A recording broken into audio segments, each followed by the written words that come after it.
12 दिन की बमबारी के बाद आज ईरान और इजराइल के बीच सीज फायर हो गया। मिसाइल्स के धमाके कई घंटों से सुनाई नहीं दिए। ईरान और इजराइल दोनों ने सीज फायर की बात मान ली। तेहरान में अब लोग घरों से बाहर निकलने लगे हैं। तेल अवीव में इजराइल ने अपने नागरिकों को बंकर से बाहर आने को कह दिया है। मिडिल ईस्ट में एयर स्पेस अब धीरे धीरे खुलने लगा है। सिविलियन फ्लाइट्स ने ऑपरेट करना शुरू कर दिया है। कतर ने अपना एयर स्पेस खोल दिया है। ईरान इजराइल की जंग के कारण मिडिल ईस्ट में जो खतरा मंडरा रहा था वो अब टल गया है।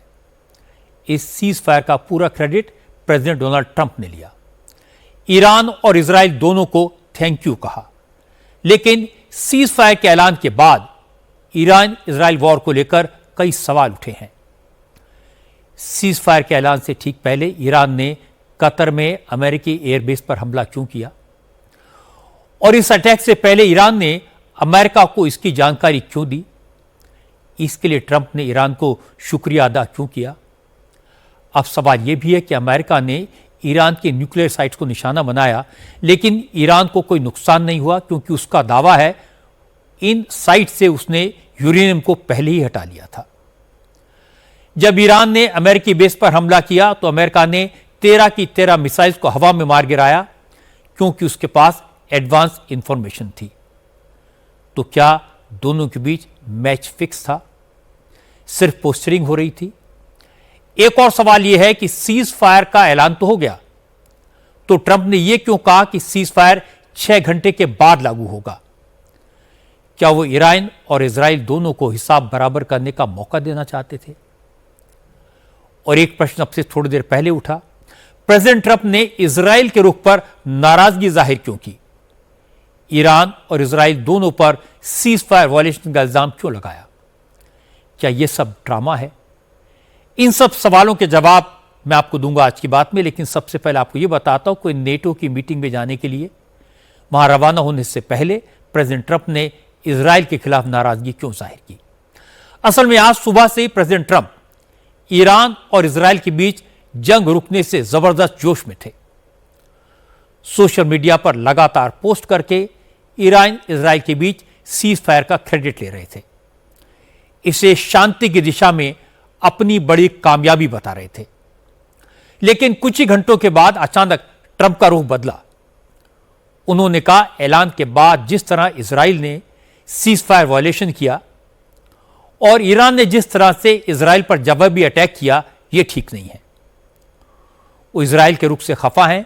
हालांकि ट्रंप ने यह भी कहा कि इनिशियल वायलेशंस के बावजूद ईरान और इजराइल के बीच सीज फायर कायम है और अब दोनों देशों को इसका पालन करना होगा। नेटो समिट के लिए नेदरलैंड्स रवाना होने से पहले ट्रंप ने कहा कि इजराइल ने सीज फायर डील होने के तुरंत बाद ईरान पर जबरदस्त बमबारी की, जो समझौते का खुला उल्लंघन था।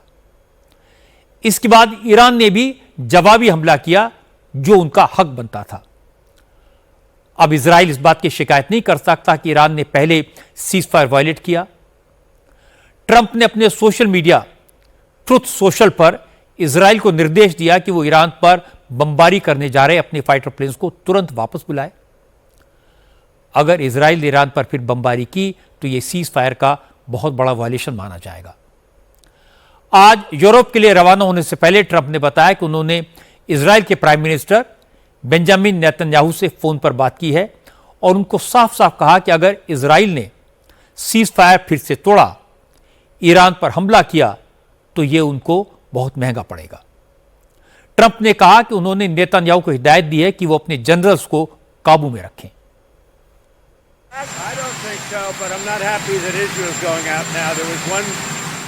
मुझे नहीं लगता कि युद्ध विराम टूट रहा है, लेकिन इस वक्त इजराइल जो कुछ कर रहा है उससे मैं खुश नहीं हूँ। मुझे लगता है कि सीज फायर शुरू होने की समय सीमा के बाद उनके ऊपर एक रॉकेट फायर किया गया था और उसने टारगेट मिस कर दिया। अब इजराइल उसका जवाब देने जा रहा है। उसको शांत होकर बैठने की जरूरत है। ये तो हास्यास्पद है। कल मैंने जो कुछ देखा उसमें से बहुत सी चीजें मुझे अच्छी नहीं लगी। मुझे तो ये बात अच्छी नहीं लगी कि समझौता होने के तुरंत बाद इजराइल ने भारी बमबारी की। उनको ये बमबारी नहीं करनी चाहिए थी और मुझे ये भी अच्छा नहीं लगा कि जवाबी हमला बहुत जबरदस्त था। लेकिन अगर न्याय की बात करें तो इजराइल ने बहुत से बम गिराए और अब मैं सुन रहा हूँ कि इजराइल फिर से युद्ध विराम तोड़ रहा है क्योंकि उनके ऊपर एक रॉकेट फायर किया गया जो किसी टारगेट पर नहीं गिरा। हम ये सब नहीं चाहते थे और मैं आपको बता रहा हूँ कि इजराइल की पहले की हरकतों से भी मैं खुश नहीं हूँ।